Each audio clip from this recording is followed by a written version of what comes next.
With Vancouver Canadians pitcher Hayden Juenger. Hayden, thanks so much for joining me today. I came across this documentary, a three-part documentary on YouTube about your draft day experience. It was a really excellent documentary. And you had this draft day party in your hometown. What was that like going through the draft day experience and finally hearing your name called by the Blue Jays in the sixth round? Yeah, that was definitely something I'll never forget. Before the draft, like before the process even ever started, it all started with I was working out down here one day, and my old pitching coach when I was like 14 now does media stuff for Turn Two, and he just started recording me working out one day. He's like, I got a vision of I'm going to kind of create this video like three-part documentary series of your draft process. He's like, there's not many out there, and I think it's a process that a lot of people would like to see behind the scenes stuff. And so that's kind of how it started. But that day I vividly remember it was that. Well, I guess Sunday night we watched the first round at home, and it was just like knowing if there was a chance that my name was going to get called on the day two was exciting. But I did not sleep at all that Monday night or Sunday night. I think I had like 4 or 5 hours of sleep. I just was tossing and turning, anxious. And then the next day, got some calls before the draft, and then didn't really hear anything when the draft started. And then, fifth round rolls around, and that's when my phone kind of started ringing a little bit with a few other teams. And ultimately, hear my name called by the Blue Jays. It was a dream come true. They're in the sixth round, and I'll tell you this much, it was 20 minutes that felt like an hour. It felt like in a lifetime, honestly. Just that 20 minutes, you didn't know what was going to happen. And when to finally hear it happen and they all paid off, like all the work paid off, just to get your name called in the sixth round was kind of cool. That had been really excruciating, as you mentioned, sleepless nights and all that. But were you confident you were going to get drafted after everything was said and done with all the pre-draft workouts and whatnot? Yeah, I was pretty confident. I knew that, going in, my day was probably day two. My agent had been talking about, probably going to be a day two guy. As far as where, we didn't really, there was talk 4 to 7, 8. Like it was in that, later in the second round or day two, excuse me. And ultimately, like I said, the sixth round couldn't be happier. And I was just trying to like describe some of the, I guess, emotions that were in that. I mean, you saw the video. That was raw emotion. Just knowing that I was kind of shocked at first, like culture shock hit you like that just happened. Hear my name called, but then I would say probably after the party was over, like when I got to talk to Matthew about when I was flying down and stuff, that's when it really hit me. That was the true, like, okay, this is really happening now. Now, on the video, it shows that you were getting this phone call. So I guess you probably had a few minutes to, prepare for your name to be called. Was that what happened? Yeah, so he had called me a little bit before, and it ultimately ended up, it happened after as soon as I got off the phone with him. I had about a 15-second like break between when I got off the phone with him and when the Blue Jays like actually selected me. So I knew it was coming, but it was crazy. So you didn't really have a whole lot of time to prepare. I mean, usually sometimes No. players get heads up like 5 minutes beforehand, but so everything happened at once basically for you. Yeah, there was, and the reason being, I'm not going to name the other teams for personal reasons, but there was another team that had said they were going to take me, Okay. and the Blue Jays picked before them. So it was kind of like I knew it was, I didn't know what team it was going to be, and ultimately ended up being the Blue Jays, and like I said, I couldn't be happier with the way everything happened. So I'm a big believer that everything happens for a reason. So when the Blue Jays selected me, I was like, all right, that's where I needed to be. So. Did you have any idea the Blue Jays were interested in you when you look back on it and say, yeah, that makes sense that they would take you? Not. They were not of the teams that I had talked to a lot. I will say that. It was kind of like a late thing where I had a few. I had like 4 or 5 teams that were like I was talking to on a heavy basis before going into a couple days leading up to the draft. Blue Jays are not one of them, But I remember talking to Matthew Huck during Christmas break when I was still at Missouri State, and it was a very like the conversation was really like went really well. And then everything, after I started playing, he texted me a few times during the season, but then leading up to the draft, there wasn't really anything. So it was kind of surprising when they had called me because they were the first team during the draft that had called me. So when my phone popped up and it said Matthew Huck, I was like, okay, there's another team. Like this is cool. Didn't expect this. And like I said, it went really fast. I think Matthew called me in the 5th round, and I got drafted in the 6th round. So there was a lot of stuff got taken care of really quick. Well, I noticed you did get a hold of a Blue Jays cap afterwards. I believe your sister had one as well. Did somebody have caps ready for you, or how did that all come about? Yeah, so a few of our friends had ran to my sister, maybe included, ran to Lids at the mall, which was right down the road, and Right. grabbed a couple of them. So yeah, I know they sold out pretty quick, Lids, from what I heard from some of my family and friends. Everybody went and picked one up. They were fighting for them. So How did it feel to don the Blue Jays cap, being a member of the Blue Jays organization? I'm sure that had to be a special moment for you and your sister and really everybody involved in your draft party. yeah, no, it was really the feeling to like just we'll put it on and know like, hey, like that's the team that you're playing for now. Like, everybody strives to make the big leagues, and that's the end goal. But to start and be able to put the Blue Jays cap on, it was definitely a surreal moment for me. And kind of to have a whole. It's one thing, you play for. I grew up in St. Louis, so I know Cardinal fans. They're I would say for personal reasons they're best in baseball. But I know up there in Canada, when you got a whole nation backing you up, it's exciting. And so I just know, like, when I put that cap on, it's not just for me or the team. We're supporting a whole country up there. I was going to ask you about that. I saw in your timeline on Instagram and Twitter, Cardinals fan or Royals fan? Because I kind of saw tweets for both. I wasn't sure where your loyalties lie before this. Yeah, no, I grew up a Cardinals fan, a Royals fan. It's weird because right here in Missouri or Illinois, but Cardinals fan, born true blue Cardinal fan, and then the Royals they were my second favorite team growing up. So that was a nice little rivalry growing up, Cardinals Royals. But yeah. Okay, so you joined the Blue Jays organization out of Missouri State. Talk about your time at Missouri State. You became the closer. Basically, you spent your career there as a reliever. What was that like pitching for the better part of 3 seasons with the Bears? Yeah, no, it was, first off, I'd like to thank, coaches, for taking a chance on me out of high school. But honestly, like going in there, had all the confidence in the world, and my freshman fall wasn't good. I had like a 10 ERA, got knocked down. The first time in my career that I would say I've been like kind of knocked down and been like, okay, like I got to figure out how to pitch now. And, I took it to heart, came back home and made the rotation as a freshman. Made 2 starts and then moved back to the bullpen. And I think that was the best thing for me. My stuff plays well in the bullpen. And I kind of just, after my second start I made it at University of San Diego as a freshman, it wasn't good. And I just kind of looked myself in the mirror. I was like, you know what, this isn't who I am. Kind of put my head down and started working harder, and ultimately ended up getting the opportunity, to become a long reliever, then transform into 2 years later, our closer for the beginning of 2019 and 2020. So, or I guess 2020, 2021. But yeah, I mean, it was my time at Missouri State was awesome. There's not a better school I think I could have picked to go to. The coaches just really, they care about their players there, on and off the field. I think I'm a better player, obviously, but I think I became a better person under Keith Gutton. Him and Paul Evans are a great duo down there.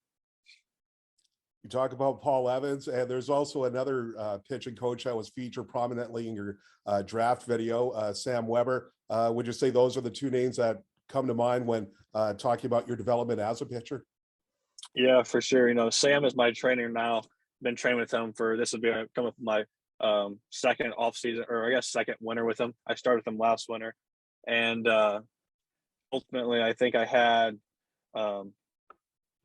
me and him just clicked really quickly. There's a lot of he's big into like mechanics and how you move. So for me, like I needed to, not that my mechanics are bad, but moving better, getting my arm on time. He really helped me with all that stuff. And I actually saw a velo jump a little bit when I started throwing with him. And then also, like I said, Paul Evans, a great guy, great coach. We have our assistant pitching coach down there is Nick Petrie, who was actually drafted by the Cardinals, and I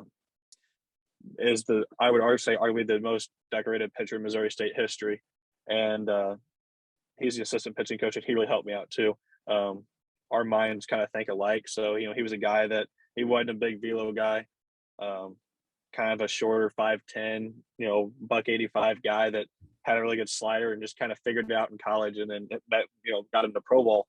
But he just knew how to pitch, and so I kind of just, from talking to him, picking his brain, and him helping me out, it really we really clicked together like down there. And I mean, he was our bullpen coach for the last 2 years there. And I said, you're getting to pick his brain. It's always better when you can pick a guy like that who's been there, made it to, I think he made it to Double-A with the Cardinals. And so just like I said, those three guys really helped me in my development. And this year, or this past year with the Bears, you were the closer. How did you enjoy pitching in the closer role? Yeah, I enjoy it. I always told growing up, I played a position my whole life, but actually hated pitching. Ironically, I didn't start pitching until I was like 12 or 11, and then but I just kind of, my favorite two things were starting. I wanted to start. I wanted to finish a game, and then kind of becoming a closer is just like, hey, I get my opportunity. I'm finishing it.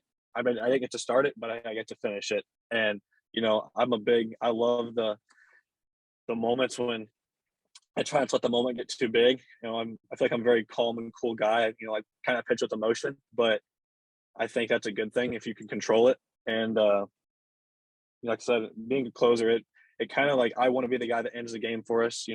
So being in Missouri State and giving me the opportunity to do that, it was awesome. I think back, there was one save in particular, or I guess two. It was a Tuesday night in Columbia, Missouri. We beat Mizzou, and Tuesday night in Stillwater, Oklahoma, I'm taking down the Cowboys. That was fun too. But those are the games you live for. The conference wins, those are fun. But when you go into a school, a Power 5 school, and can take them down in their place, during a midweek, and you're on the mound to close it out, there's no better feeling.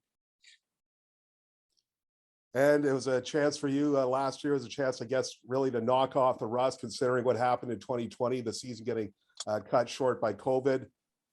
How big a setback was that for you personally, as far as your development as a pitcher goes? Yeah, I mean, 2020 was a wild year. I remember we were playing in Houston, we were playing at Rice, and we're supposed to go to California the next week. And then our coach is like, yeah, we might not even be going. And I'm like, I didn't know what COVID was at the time. Had no idea. I didn't watch the news. Like, it's probably as much as I should have, but I try to stay out of that stuff because it's out of my control. But, COVID ended up hitting, we get canceled, and I come home, for it's break. We go on spring break. So our school was like, hey, take your books home just in case you don't come back. And ultimately that's what happened, and so I continued to throw, beginning of COVID, because I didn't know, as of right now, I was supposed to be playing the Cape Cod League that summer and, live a normal summer, and ended up, Cape gets canceled. So I continued to throw with a couple of local college guys that I played with at, Division I school, and then, or they played other D1 schools. And then I also had a couple pro guys that I knew that were around this area. And so we all kind of got together and started doing, live ABs and stuff like that, because for them, they didn't know when their season was, as of right now, like their season was on. And we were going to try to find college leagues around here. Ultimately ended up getting to play down in Springfield in their local collegiate league for, I probably threw 5 times down there. And then that league ended up getting canceled because of couple COVID cases. Well, then St. Louis over in where were we at? O'Fallon, Missouri, over there at it used to be the River City Rascals field. Now it's the home of the Hoots. And they started their own college league, and so that's what I played in. I played there for the last month of the season, or last month of the summer, I guess, before we went back to school. And to be able to get, I feel like I was at an advantage than a lot of people. A lot of people didn't get to play in 2020, and I think you could tell when we came back to school in 2021, like, hey, like the kids that got to play in the summer, they definitely took it up a notch, whereas the kids that kind of had to knock the rust off all fall. And I think it kind of knocked some people down, like players that didn't get to play, maybe lost a position or lost their spot in the lineup because they hadn't played in a whole year. Whereas the kids that got to play, we took advantage of it. And I think, I thought Missouri State did a really good job of trying to find teams that were playing and then putting kids in that league to get to play. I think when I was at Missouri State, we had that summer, I want to say almost our whole roster was able to play somewhere and get some type of innings in on the field, like on field, like a game speed. So that was always good. Okay, you mentioned O'Fallon High School where you pitched your high school ball, and I guess you're a position player still at that point. I guess when did pitching really take hold for you? Was it during your high school years, or was it maybe a bit earlier than that? I would say it was really my high school years. I was kind of a late bloomer in terms of like velocity and stuff. I moved to O'Fallon my junior year.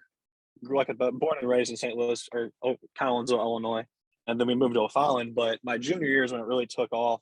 I had moved there, had started to get some offers, some little low D1s, local D1s, and I was like 89, 91, 92. Well, then I think I got to like 93. And then Missouri State, they all came kind of knocking. I was 90, 93 now.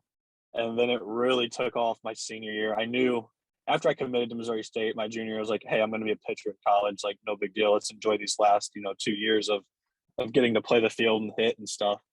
And I think I really just took off another step for pitching was my senior year.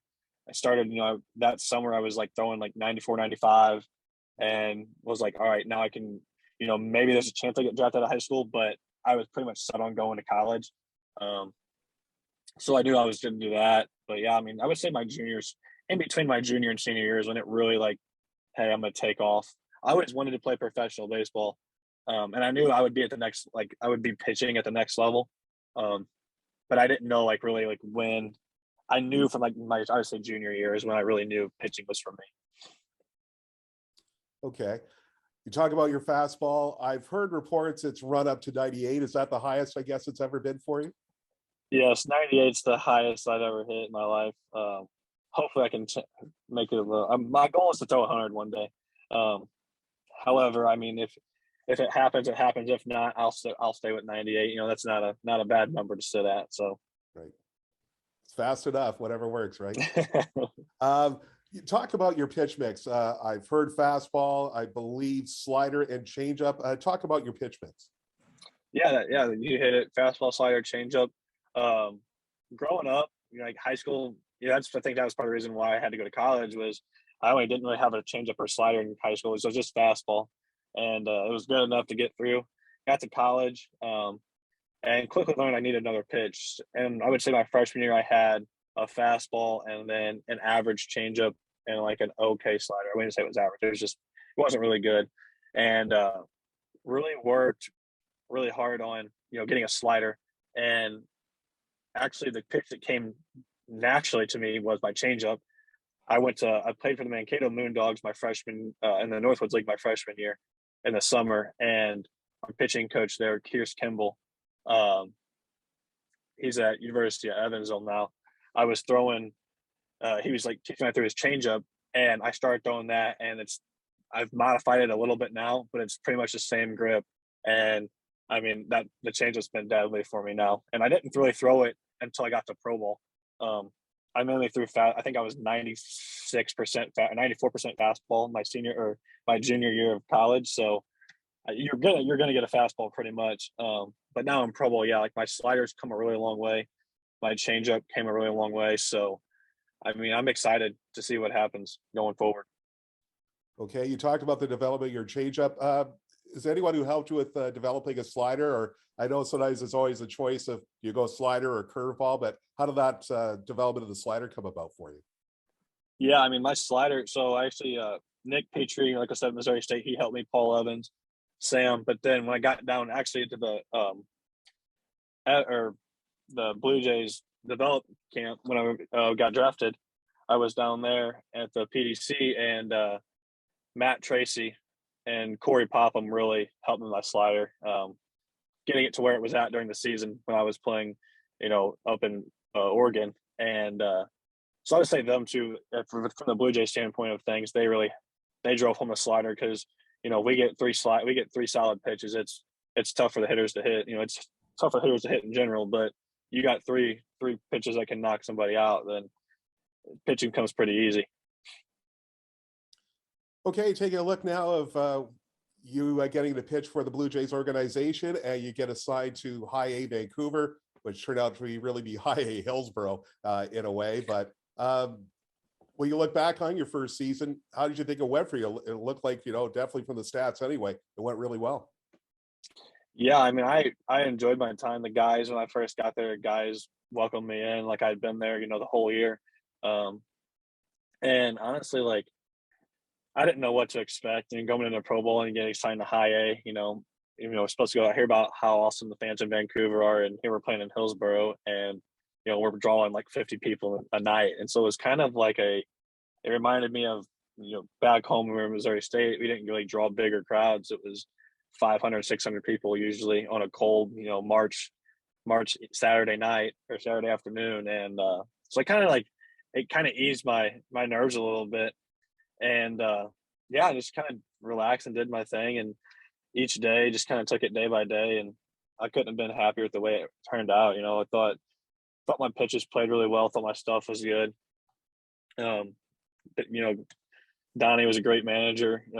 Paul Evans, Phil Kandari, great pitching coach, Taylor Hill, just great coaching staff up there, and had a great time.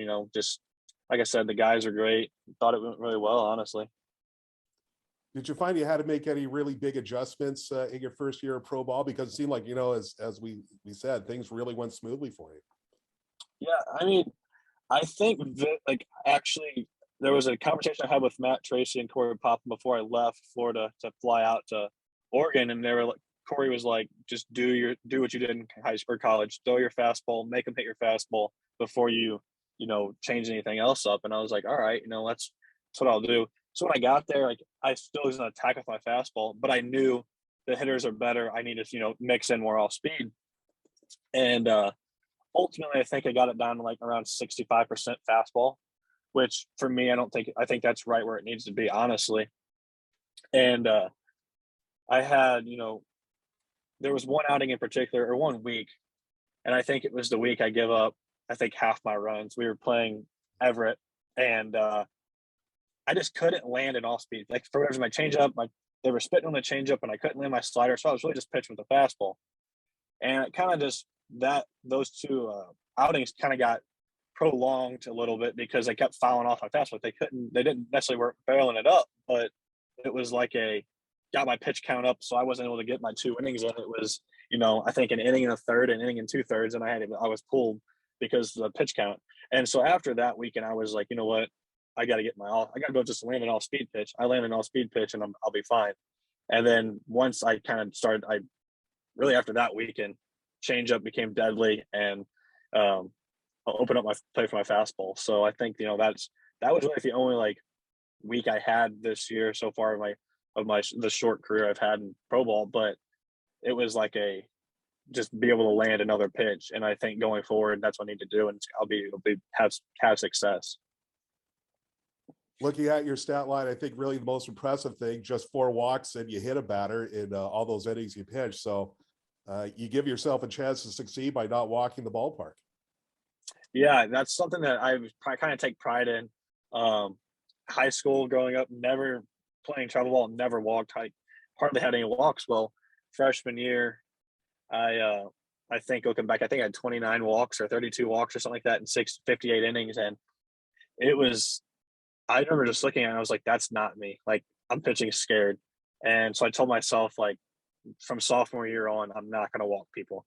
And I think if you could look back at the stats, um, the walks numbers or the strikeout to walk ratios are definitely higher up there. And I just think I take pride in, if you walk somebody, I think they score. That's the way I look at it. I think I walked, I think 4, and at Everett week, I walked 3 and 3 runs. Ironically, those 3 runs scored. So for me, it's like if you walk somebody, they're going to score. Now, whether they actually score, may not be true, but you walk somebody, you get a ground ball, force play at second, and I was running first. Next thing you know, you get a ball in the gap, and that run scores. So if you don't walk, I feel like you're just putting added pressure on when you walk somebody. And so I try to keep the ball in the strike zone and if they're going to get on base, make them get on base via hit. Obviously walks are part of the game, but I think if you can cut them down, then you're going to have more success. So you complete your first season in Vancouver, and reading a little bit about Baseball America, they usually issue a draft report card of how a team's did in the draft. And you were listed in 2 categories: 1, closest to the majors, and 2, best pro debut. I think the fact that the Jays assigned you to high A right off the bat, instead of make you go to Dunedin at first, that's going to be a bit of a confidence boost, knowing that the Jays, they certainly do have plans. They do have high hopes for you. Yeah, I mean, that's something that obviously, whatever they feel comfortable doing, I'll 100%, back them up. But, for me, knowing like they're not afraid to push me and have told me, we're going to continue to push if you show that you can succeed. And I like that, because I want that challenge, and very thankful for the opportunity. But it does give you another boost of confidence when, there's high expectations for you. I have high expectations for myself, like I said earlier, I've wanted to play pro ball since I was 4 years old. When I was in I was in elementary school, and people were asking me, "Oh, what do you want to do when you grow up?" My answer was always, "I want to play professional baseball." It was never, "Oh, I want to be whatever, a business," for I was like, I want to play professional baseball. And so to be able to live that out now is truly amazing. And like I said, it gives you a boost of confidence when you see stuff, that you're performing well, and then you see it from an organization side of they have high hopes for you. It's exciting. So now you're preparing for 2022. How's your off-season preparation been going? What's been going on for you on that front? Yeah, it's been good. I've been doing they have some workouts for us and a throwing program, and so I'm following the throwing program. And I've been down to Florida twice to the PDC so far this off season, and I'm really looking forward to 2022. Wherever I may be, it's going to be. I'm excited, but I would say my number one goal was to put on some weight, and I've actually done that already. Going to continue to put on some more weight. I think I ended the season like around 182, and I'm already up to 192. So for me, like that's a big plus, and I just kind of maintain that weight.